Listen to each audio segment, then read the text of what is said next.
दोस्तों, प्राकृतिक खूबसूरती की वजह से धरती का स्वर्ग माना जाता है कश्मीर। अगर आपको धरती पर जन्नत देखनी है तो आना कभी कश्मीर। कश्मीर की खूबसूरत वादियों में यहाँ पर बर्फ से ढकी पहाड़ों की चोटियां, गहरी डल झील यहाँ की खूबसूरती को और बढ़ाती हैं। और जब भी कहीं कश्मीर की बात होती है तो आर्टिकल 370 और आर्टिकल 35A की बात जरूर होती है।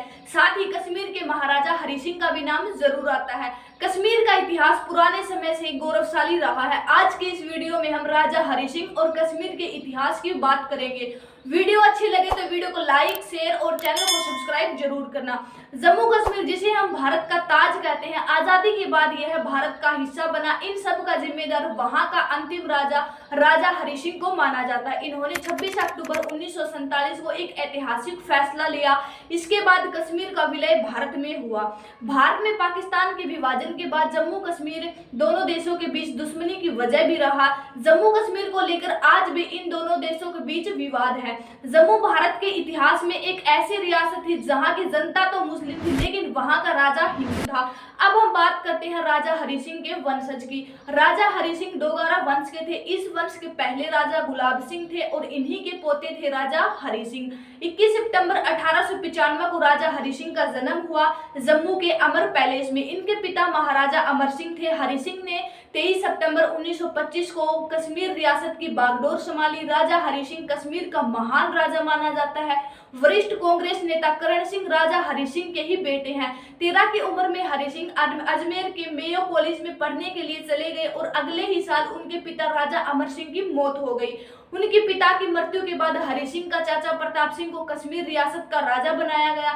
20 साल की उम्र में हरि सिंह को कश्मीर की सेना का मुख्य सेनापति चुना गया और हरि सिंह ने 1925 में कश्मीर की गद्दी पर बैठा। राजा हरि सिंह कश्मीर की गद्दी पर बैठने के बाद राजा हरि सिंह ने अपनी रियासत में वेश्यावृत्ति, बाल विवाह जैसी परंपराओं को खत्म किया और उन्होंने प्राथमिक शिक्षा को कंपलसरी कर दिया गया। उस वक्त यह एक बड़ा कदम था।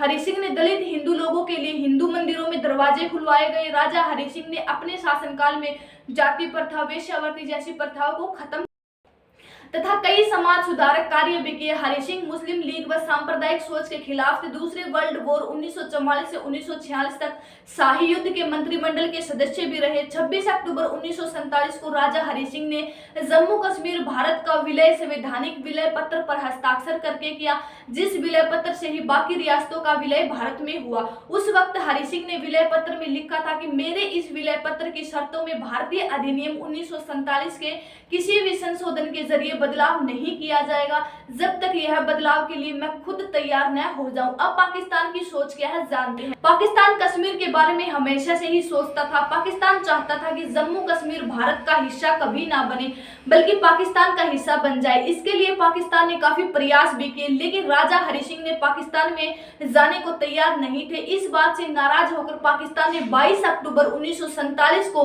कश्मीर पर हमला किया। हमले से परेशान होकर राजा हरि सिंह ने 24 अक्टूबर 1947 को नेहरू तथा सरदार पटेल से बात की। उससे पहले राजा हरि सिंह किसी भी देश के साथ मिलना नहीं चाहते थे। वह अपनी अलग ही रियासत रखना चाहते थे, मगर पाकिस्तान के हमले से परेशान होकर हरि सिंह भारत में मिलने को तैयार हुए और पटेल व सरदार नेहरू से मदद मांगी। पटेल और नेहरू ने इस शर्त पर वादा किया कि कश्मीर को भारत में आना पड़ेगा और कश्मीर भारत में शामिल हो गया। राजा हरि सिंह के विलय पत्र की शर्तों में आर्टिकल 370 और आर्टिकल 35A भी शामिल किया गया था, जो भारत सरकार अब खत्म कर चुकी है। हरि सिंह ने अपनी जिंदगी के आखिरी पल हरि निवास में बिताए। उनकी मौत 26 अप्रैल 1969 को मुंबई में हुई। उनकी इच्छा के अनुसार उनकी राख को जम्मू लाया गया और काली नदी में बहा दिया गया। यह थी राजा हरि सिंह की कहानी। अब हम बात करते हैं भारतीय इतिहास में शामिल कश्मीर की। अब कश्मीर के इतिहास पर नजर डालते हैं और देखते हैं कि यहाँ पर किन किन राजवंशों ने शासन किया और यहाँ की आर्थिक, राजनीतिक और सामाजिक क्षेत्र में क्या क्या उतार चढ़ाव आए। कश्मीर के इतिहास में लंबे समय तक मौर्य तथा कुषाणों ने राज किया। मशहूर इतिहासकार की किताब राजतरंगिणी के मुताबिक कश्मीर का महान शासक अशोक था और श्रीनगर शहर को भी अशोक ने ही बसाया था। अशोक के शासनकाल के दौरान कश्मीर में बौद्ध धर्म का प्रचार प्रसार हुआ। हालांकि यह भी माना जाता है कि कश्मीर का पुराना नाम सतसीर था, जिसका अर्थ है पानी से बहरा। ऋषि कश्यप ने इसे बाहर निकाला तथा इन्हीं के नाम पर इसका नाम कश्मीर पड़ा।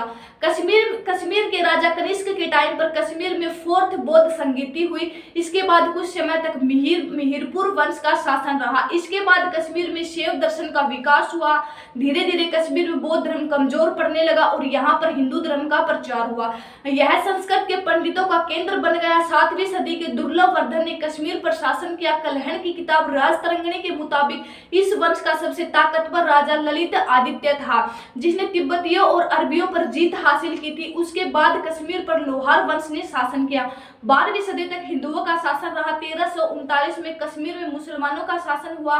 शाह अमीर शमसुद्दीन ने वहां पर अपना शासन चलाया। इसके बाद शाहबुद्दीन आउमीर ने कश्मीर पर शासन किया। शाहबुद्दीन आउमीर को कश्मीर के अकबर के नाम से जाना जाता है। उसने सभी धर्मों को बराबर सम्मान दिया और इसके कारण कश्मीर घाटी में ज्यादातर लोग मुसलमान ही थे। 1586 में अकबर के समय कश्मीर में मुगल और लंबे समय तक यहाँ मुगल शासन चला। 1772 में मुगल शासन कमजोर पड़ गया और बाद में अहमद शाह अब्दाली ने कश्मीर को जीत लिया। उसके बाद 1819 तक कश्मीर में अफगानों का शासन रहा। 1820 में कश्मीर पर महाराजा रणजीत सिंह का शासन हुआ। हालांकि 1840 में ही लाहौर समझौते के तहत उस वक्त के गवर्नर जनरल लॉर्ड हार्डिंग ने कश्मीर के आसपास के राज्यों का भार राजा गुलाब सिंह को सौंप दिया। इसके अलावा सिखों के साम्राज्य पंचाजा से जुड़ी कश्मीर के राज्यों को बेच दिया। उस दौर में गुलाब सिंह का राज्य लद्दाख से लेकर बलूचिस्तान तक फैला था। राजा गुलाब सिंह का निधन 1857 में हुआ। इसके बाद उसके पुत्र महाराजा अमर सिंह गद्दी पर बैठे और इसके बाद महाराजा प्रताप सिंह गद्दी पर बैठे और उसके बाद 1925 में राजा हरि सिंह कश्मीर का राजा बना।